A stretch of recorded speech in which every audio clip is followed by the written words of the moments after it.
The Galactic Alliance's Grand Chamber had never been so silent. Thousands of representatives from across the known universe sat frozen, their varied anatomies rigid with fear as they watched the holographic display. The swarm's latest assault had claimed another dozen worlds, their biomechanical ships leaving nothing but stripped husks in their wake. High Chancellor Vexera, her crystalline form dimming with despair, raised all four of her arms in a gesture of resignation. "We have exhausted every option," she announced, her voice resonating through the chamber. "Our most advanced weapons are useless. Our strongest shields shatter. The swarm adapts to everything we deploy." From the shadows of the chamber's upper tier, Ambassador Chen Wei watched silently. Humanity's presence in the Alliance was merely ceremonial, a courtesy extended to the primitive species that had somehow achieved faster-than-light travel despite their evolutionary disadvantages. Few knew the truth about Earth and its people. Fewer still understood why humans chose to remain in the background of galactic politics. "There is one option remaining," came a whisper from the Arxian delegation. The insectoid diplomat's antennae twitched nervously as all eyes turned toward him. The humans. A wave of murmurs swept through the chamber. Chen Wei's expression remained neutral, but his hand tightened imperceptibly on the railing before him. The humans. High Chancellor Vexera's crystalline form flickered with confusion. "They barely maintain a defense fleet. Their ships are primitive by our standards." The Arxian rose, his keten plates clicking as he moved. "That is what they want us to believe. But my species, we remember. 3 centuries ago, before most of your civilizations achieved spaceflight, we encountered humanity. We were different then. Conquerors. We thought Earth would be an easy target." The chamber grew deadly quiet. Chen Wei closed his eyes, knowing what was coming. "We lost an entire invasion fleet in less than a day," the Arxian continued, mandibles trembling. "Not through advanced technology. Not through overwhelming numbers, but through something we had never encountered before. Adaptive savagery combined with strategic brilliance. They fought like nothing we had ever seen. And when we surrendered, they did something even more incomprehensible. They helped us rebuild. They showed us a better way." The High Chancellor's crystalline form pulsed with realization. "The Treaty of Sol," she whispered. "The one that established humanity's limited role in galactic affairs. It wasn't imposed on them. They wrote it." The Arxian confirmed. "To protect us. From them." Chen Wei stepped forward finally, his movement drawing all eyes upward. "We are not what you think we are," he said quietly. "Earth is not a backwater world that barely achieved spaceflight. It is a fortress, guarding something far more dangerous than any of you could imagine. Humanity's true nature." The holographic display shifted, showing the swarm's inexorable advance toward the core worlds. "You fear the swarm because they adapt to everything you throw at them," Chen Wei continued. "But you don't understand what true adaptation means. Humanity didn't evolve to be the strongest, the fastest, or the most technologically advanced. We evolved to overcome anything that threatens our survival, through innovation, through determination, and yes, through violence when necessary." He pressed a small device on his wrist, and new images appeared in the display. Massive orbital shipyards hidden in Earth's asteroid belt. Fleets of warships unlike anything the Alliance had ever seen, and weapons that defied conventional physics. "We chose to stay in the shadows because we understood what our emergence would do to galactic society. Our capacity for warfare. It would have militarized every species out of fear. But now," he looked at the devastated worlds in the display, "now you need what we are." The High Chancellor's voice trembled. "And what exactly are you, Ambassador Chen?" He smiled, but there was no warmth in it. "We are what evolution created on a death world, where every day was a fight for survival. We are what happens when intelligence meets the need to overcome any obstacle, defeat any enemy, survive any challenge. We are humanity. And if you're ready to accept what that means, we're ready to show the swarm why Earth was never listed in your databases as a conquered world. The chamber erupted in desperate agreement. As the Alliance representatives clamored for humanity's help, Chen Wei sent a simple message to Earth. Protocol Prometheus is now active. Across the solar system, hidden shipyards blazed to life. Dormant weapons platforms powered up, and humanity's true fleet, the one that had been preparing for this moment for centuries, began to move. The galaxy was about to learn why humans had chosen to hide their strength. The swarm had adapted to face the weapons of 1,000 worlds, but they had never faced a species that had turned adaptation itself into a weapon. They had never faced humanity. And in the depths of space, the swarm's biomechanical ships continued their advance, unaware that they had finally awakened something that would not just resist adaptation, but master it. The Sol system transformed overnight. What had appeared to be inactive asteroid mining operations revealed themselves as massive military installations. Orbital platforms that had masqueraded as weather monitoring stations shed their civilian facades, exposing weapon systems that made the Alliance's most advanced artillery look like children's toys. Admiral Sarah Chen, sister of Ambassador Wei, stood on the bridge of the TES Prometheus, humanity's flagship. Unlike the sleek, aesthetic designs of Alliance vessels, human warships were studies in brutal efficiency. Every surface served a purpose. Every system had redundancies, and every weapon was designed with one philosophy in mind: adaptability. All fleet commanders report ready, Admiral, announced her XO, Commander Jackson. The swarm's latest attack pattern data has been distributed to all ships. Combat simulations are running at 99.8% effectiveness. Sarah nodded, her eyes fixed on the tactical display, showing the gathered might of humanity's true fleet. The Alliance would barely recognize these ships as human technology. They had spent centuries watching humanity pretend to struggle with basic spaceflight, never realizing that each failed experiment was actually testing advanced systems under the guise of primitive attempts. Signal from Earth Command, Jackson reported. Operation Thunderbolt is authorized. Sarah allowed herself a small smile. Send to all ships. Protocol Prometheus is now active. This is not a drill. Humanity stands revealed. The response was immediate. Across the fleet, stealth systems that had hidden their true capabilities disengage. Weapon systems powered up to their full potential. And in every ship's command center, crews who had trained their entire lives for this moment moved with practiced precision. Admiral, Jackson's voice carried a note of concern. Alliance observation posts are detecting our power signatures. Their sensors are going crazy. Let them watch, Sarah replied. It's time they understood what they've asked for. The fleet moved as one, thousands of ships accelerating with a level of coordination that would have been impossible with conventional systems. But these weren't conventional ships. Each vessel carried quantum-linked AI cores that could adapt their strategy in real time, learning and evolving their tactics faster than any organic mind could process. As they approached the first jump point, Sarah opened a channel to the entire fleet. Warriors of Terra, for 3 centuries we have prepared for this day.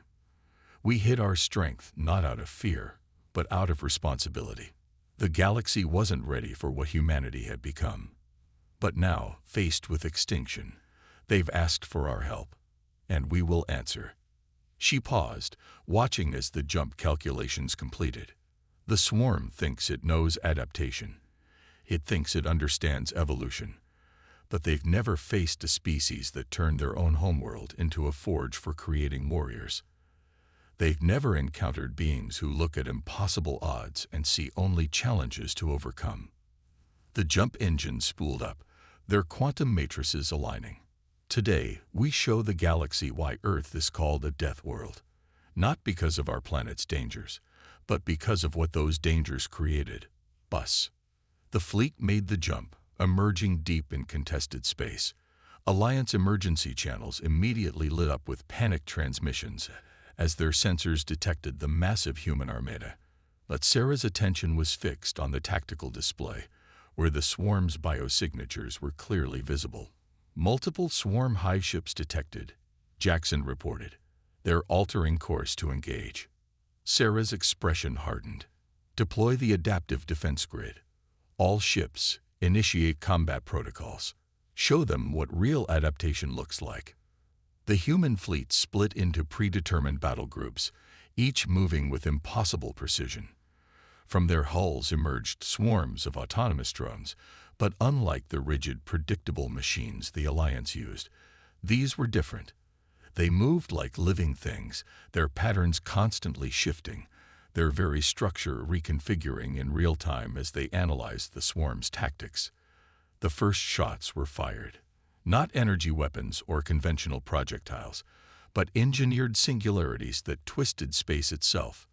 The swarm's biological ships, accustomed to adapting to energy-based attacks, found themselves being torn apart by the fabric of reality. The swarm is attempting to adapt, Jackson announced. Their outer layers are shifting to compensate for the gravitational weapons. As expected, Sarah replied calmly. Initiate Phase 2. Deploy the nanite swarms. From specialized launch tubes, clouds of microscopic machines emerge, each one containing the distilled knowledge of centuries of human warfare.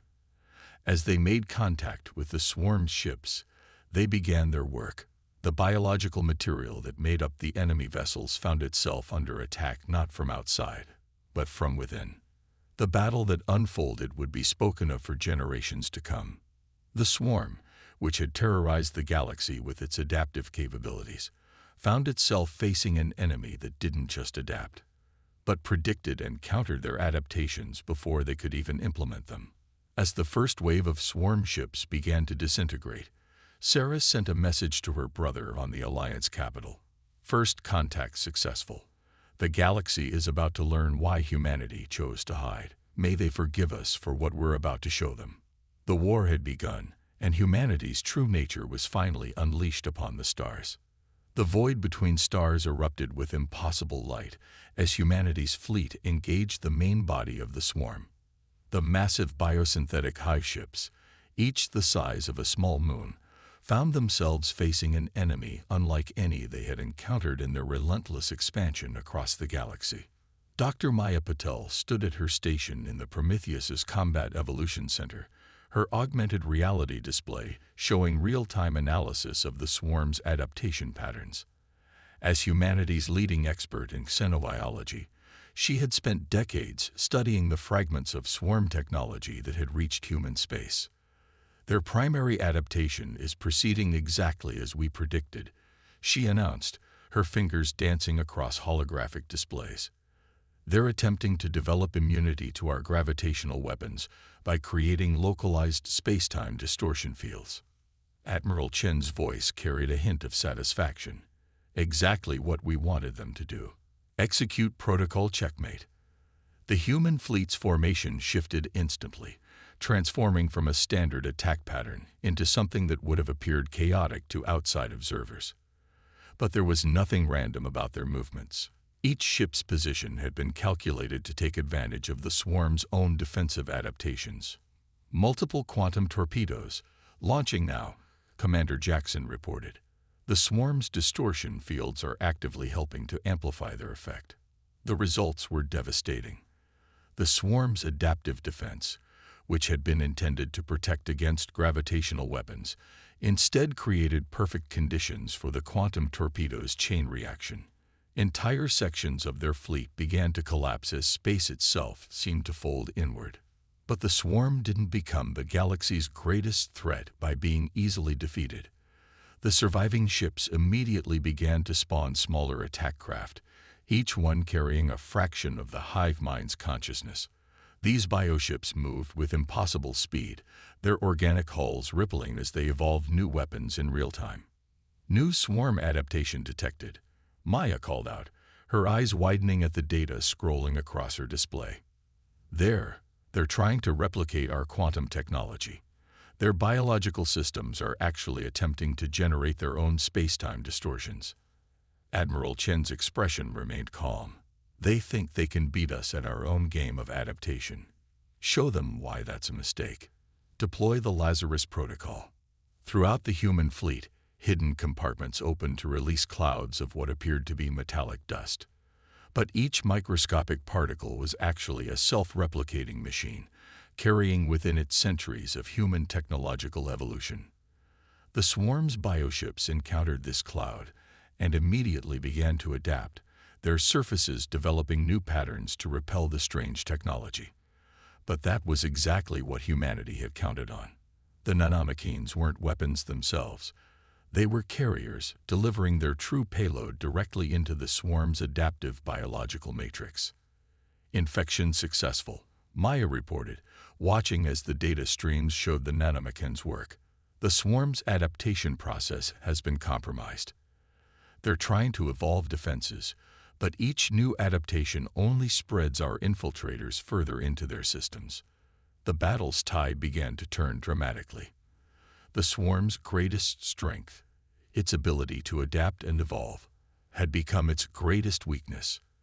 Every attempt to counter human technology only served to spread the infection deeper into their collective consciousness. But victory came at a cost. Several human ships, caught in the swarm's desperate counterattacks, erupted in flames. Emergency beacons flashed across the tactical display as crews fought to contain the damage from the swarm's increasingly erratic and dangerous mutations.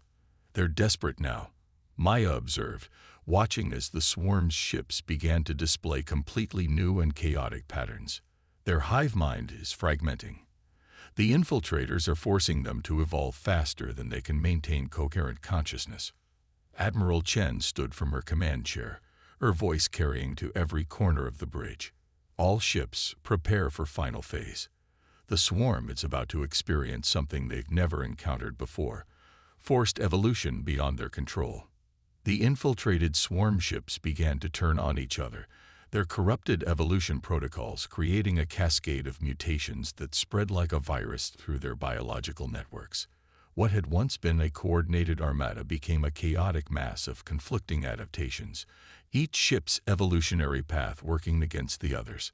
From the Alliance observation posts light years away, the battle must have looked like a new star being born, a massive sphere of energy and destruction that lit up the void.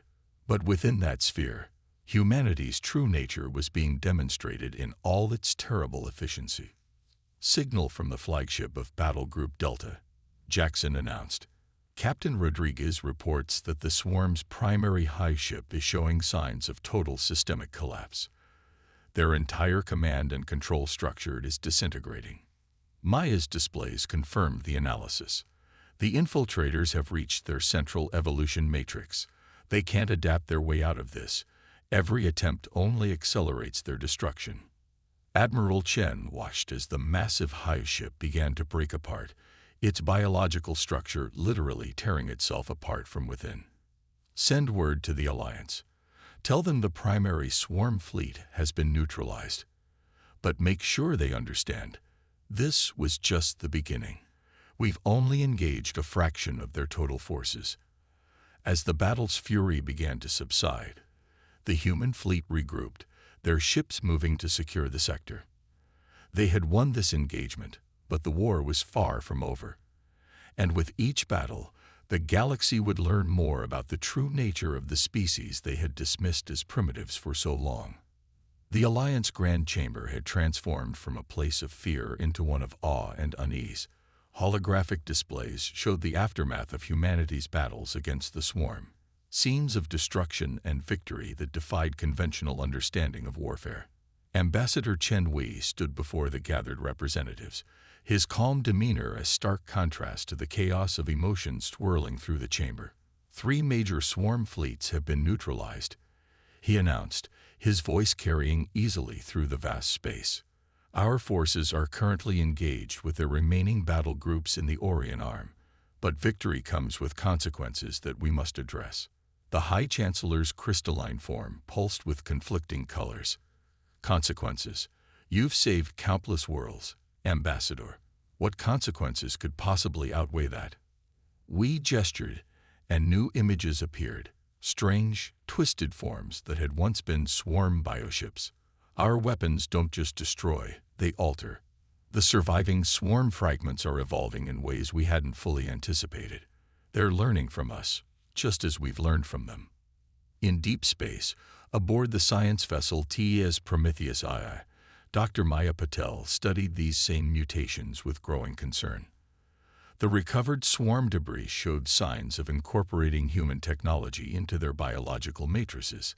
It was an arms race of evolution itself, with each side pushing the other to new extremes.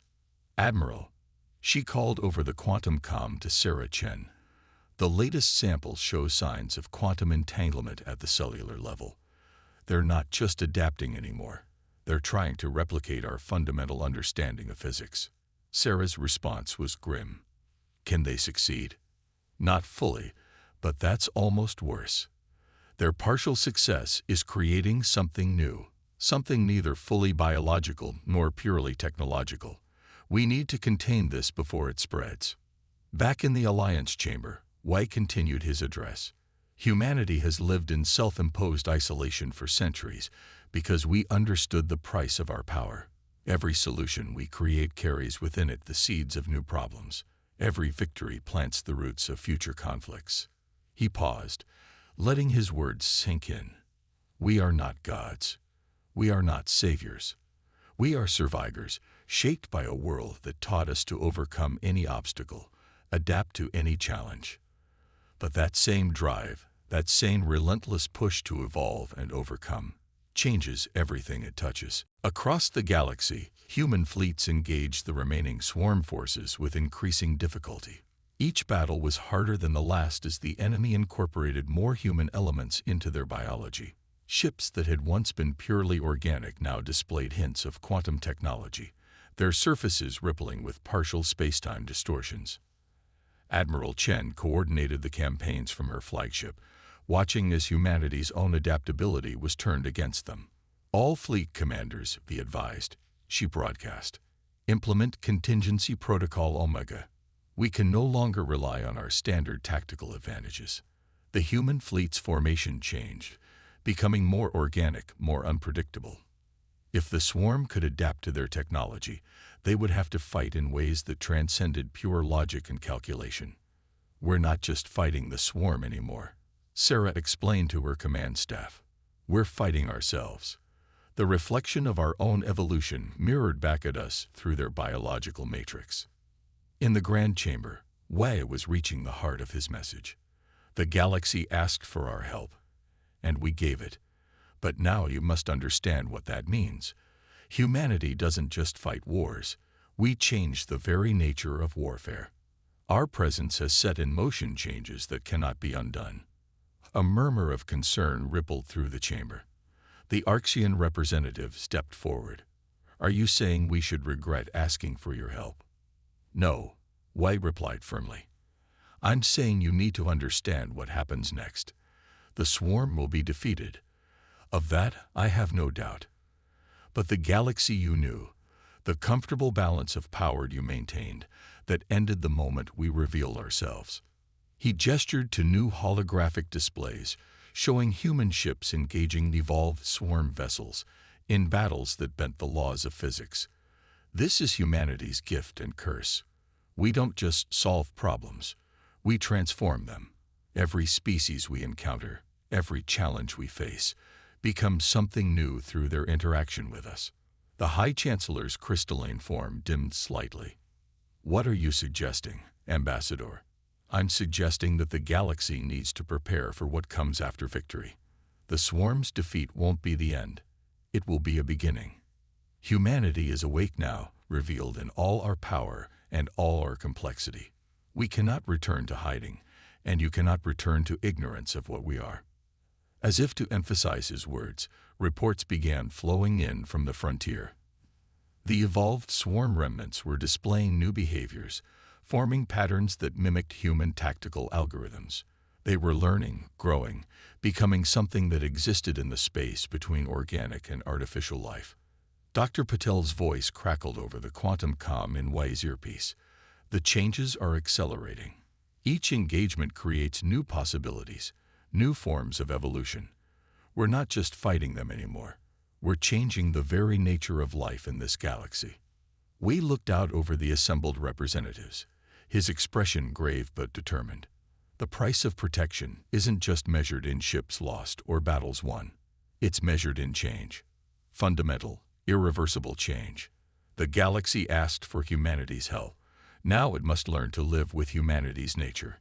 The final battle unfolded not in the depths of space, but in the heart of human territory, Earth's solar system. The remaining swarm forces, now evolved into something that straddled the line between organic and technological, had launched a desperate assault on humanity's homeworld. But this wasn't just an attack. It was a question, posed in the language of war. Admiral Sarah Chen stood on the Prometheus's bridge, watching as the evolved swarm ships approached. Their forms were haunting now. Crystalline structures merged with organic matter, quantum fields rippling across biological surfaces. They had become a mirror of humanity's own evolution, reflecting back the very essence of what humans had become. "All ships, hold position," she ordered. "Let them come to us." Dr. Maya Patel's voice came through the quantum comm, tense but controlled. "Admiral, the swarm's evolutionary patterns, they're not random anymore. They're forming something. A message." On the Alliance capital world, Ambassador Chen Wei stood before the emergency session of the Grand Chamber. The holographic displays showed the unfolding scene in Seoul, but his attention was focused on something deeper.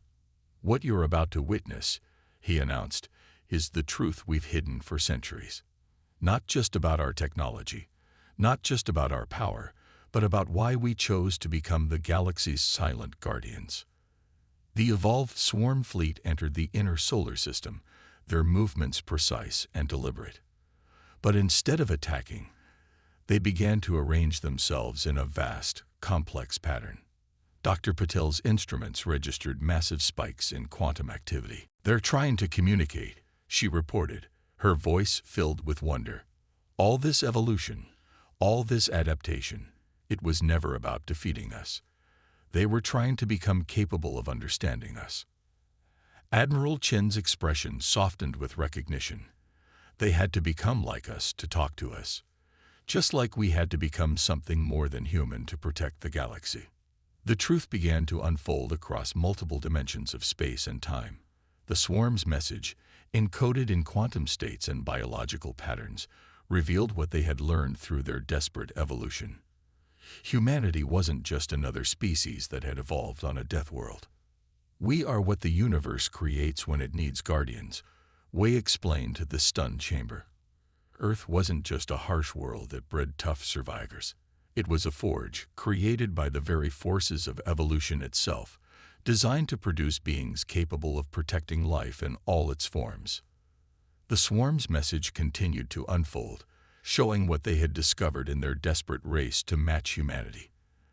They had seen the pattern, how Earth's seemingly random challenges had systematically produced beings capable of extraordinary adaptation. How humanity's development had been guided not just by natural selection, but by something deeper. "We didn't choose to become protectors," Wei continued, his voice carrying the weight of centuries. "We were created to be protectors. Every challenge Earth threw at us, every obstacle we overcame, was preparing us for this role." In space, the evolved swarm forces began to transform again, but this time not for battle. Their forms shifted into configurations that mimicked the fundamental patterns of life itself, the same patterns that had guided humanity's evolution.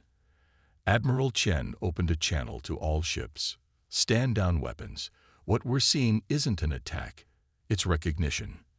They've evolved enough to see what we are, and more importantly, what they could become." Dr. Patel's analysis confirmed it. The swarm hadn't been trying to defeat humanity. They had been trying to understand them. In doing so, they had discovered the same patterns that had shaped human evolution, the same cosmic engineering that had turned Earth into a forge for guardians. "The galaxy isn't just a collection of random species," Wei explained to the chamber. "It's an ecosystem, and every ecosystem needs protectors. beings capable of understanding both creation and destruction, adaptation and preservation. That's what humanity was designed to be. The swarm's final message was both simple and profound. They had evolved not to destroy, but to join. They had recognized in humanity's pattern something they had been seeking throughout their entire existence: purpose. Admiral Chen smiled as understanding dawned. Send to all ships. Operation Guardian is now active. The swarm isn't our enemy anymore. They're our first students. Across the galaxy, the news spread. Humanity hadn't just defeated the swarm. They had shown them a new way to evolve. The pattern that had created humanity could be shared, could be taught to others who were ready to understand it. This is humanity's true nature, White concluded, addressing not just the chamber but the entire galaxy. We are not just warriors or survivors. We are teachers, guides, showing other species the path to becoming more than they are. The galaxy needed guardians, so the universe created us. And now we can help create more. The dawn of understanding had arrived. Humanity's role as silent guardians was over, replaced by something greater: teachers of evolution itself. The galaxy would never be the same, but that had been the plan all along. Sometimes the greatest protection comes not from fighting threats, but from showing them a better way to evolve. From Earth, humanity looked out at the stars with new purpose. They had hidden their true nature for centuries, waiting for the moment when the galaxy was ready to understand. That moment had finally arrived, and with it, a new chapter in the story of life itself began.